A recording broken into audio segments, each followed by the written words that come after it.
بہت دور ایک ملک میں بادشاہ اور اس کی ملکہ رہتے تھے۔ ان کے 11 بیٹے اور ایک بیٹی تھی۔ بیٹی سب سے چھوٹی تھی اور اس کا نام شہزادی زینب تھا۔ شہزادی زینب بہت ہی اچھی تھی اور اپنے بھائیوں کو بہت پیار کرتی تھی۔ سب ہنسی خوشی رہ رہے تھے کہ ایک دن اچانک ملکہ کا انتقال ہو گیا۔ کچھ عرصہ گزرنے کے بعد بادشاہ نے دوسری شادی کر لی۔ نئے آنے والی ملکہ بہت ظالم تھی اور وہ جادو بھی جانتی تھی۔ نئی ملکہ کو 11 شہزادوں اور شہزادی زینب سے ذرا بھی محبت نہ تھی۔ نئی ملکہ نے شہزادی زینب کو بہانے سے ایک دیہات میں بھجوا دیا اور وہ ہر وقت بادشاہ کو شہزادوں کے خلاف بھڑکاتی رہتی تھی۔ یہاں تک کہ ایک روز بادشاہ نے شہزادوں کو بلایا اور کہا، میں روز روز تمہاری شکایتیں سن کر تنگ آ گیا ہوں۔ میں تم سب کو آگ کرتا ہوں۔ آج کے بعد تم اپنی شکل بھی نہ دکھانا۔ یہ سن کر شہزادے بہت افسردہ ہوئے، لیکن اتنا کچھ ہونے کے باوجود بھی نئی ملکہ کو تسلی نہ ہوئی، بلکہ اس نے جادو سے شہزادوں کو راج ہنس بنا دیا اور حکم دیا کہ یہاں سے دور چلے جاؤ۔ طویل عرصہ گزرنے کے بعد ایک دن بادشاہ کو شہزادی کی بہت یاد آئی تو اس نے شہزادی زینب کو بلا بھیجا۔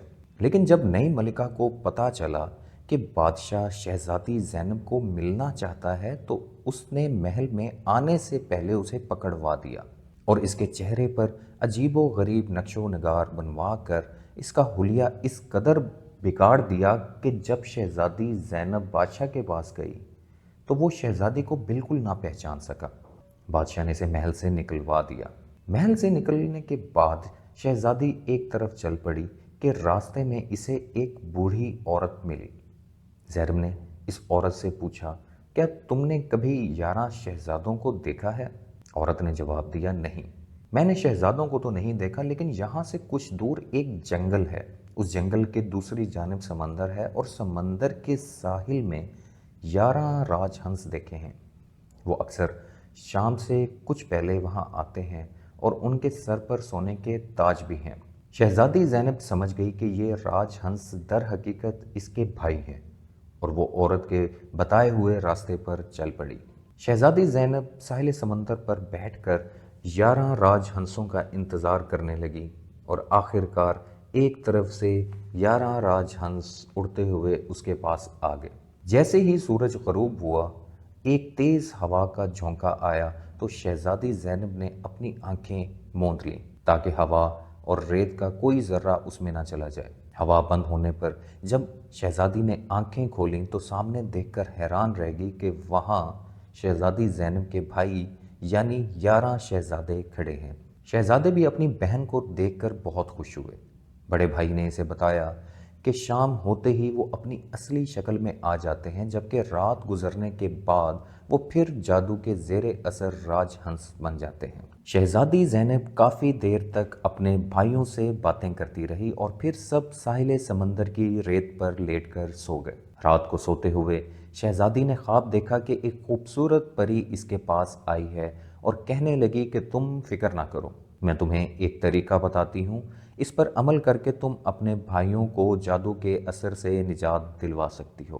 پھر شہزادی زینب کے پوچھنے پر پری نے اسے بتایا کہ وہ قبرستان کے اندر اگنے والے ایک خاص پودے کے ریشوں سے اپنے بھائیوں کے لیے کوٹ تیار کرے اور خیال رکھے کہ جب وہ کوٹ تیار کرنا شروع کر دے تو پھر تمام کوٹ مکمل ہونے تک کسی سے کوئی بات نہ کرے، ورنہ اس کے بھائی اپنی جان گنوا بیٹھیں گے۔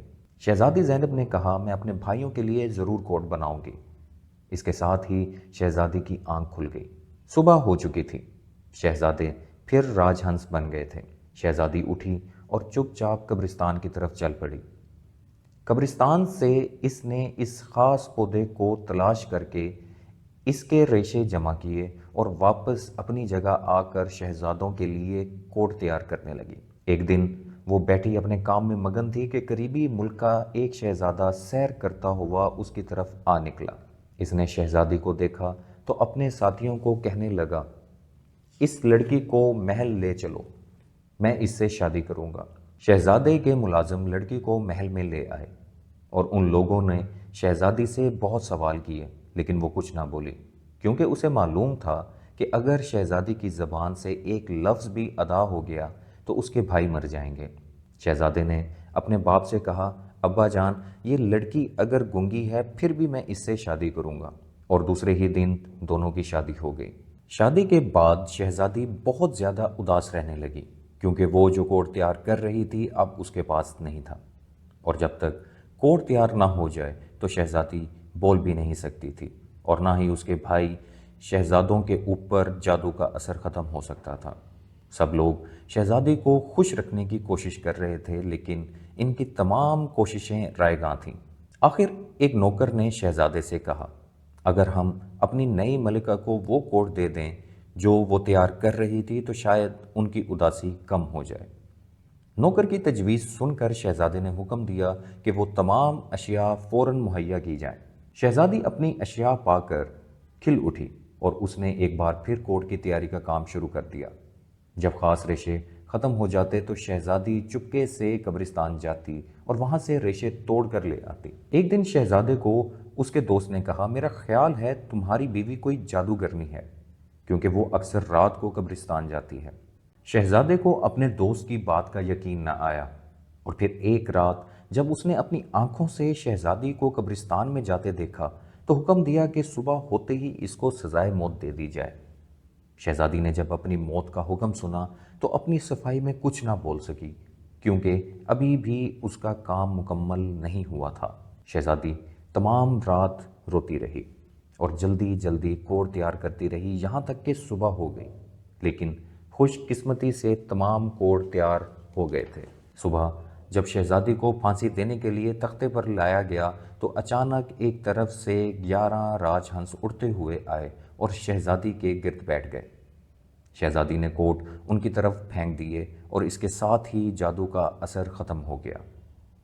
اب 11 شہزادے اپنی اصل شکل میں واپس آ گئے تھے اور تمام لوگ ان کو دیکھ کر حیران رہ گئے۔